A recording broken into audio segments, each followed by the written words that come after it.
Here's a Barker trick to create a more complex conditional column, comparing two columns at once. Alright, I have my data over here, and I got this sales column and the target column, and I want to create another column to classify the performance based on the sales and the target as achieve, almost, below target, or no sales. Alright, so first I need to import this data into the Barker array. So go to data and click from table arrange.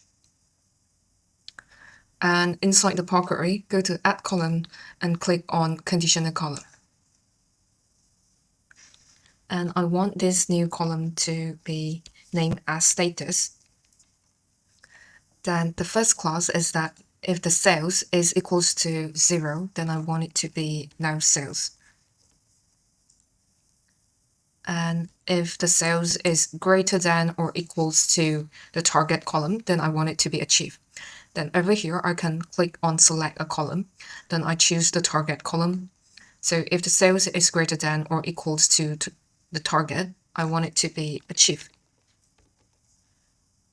And if the sales is greater than or equals to 80% of the target, I want it to be almost.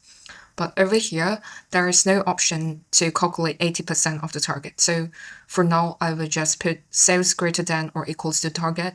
It's almost. Or else it's below target.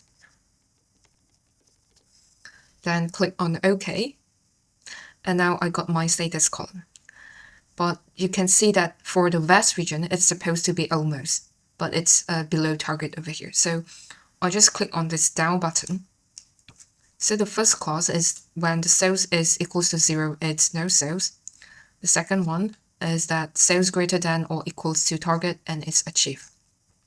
And the third one, sales greater than or equals to target and it's almost. So this is the part that we need to amend.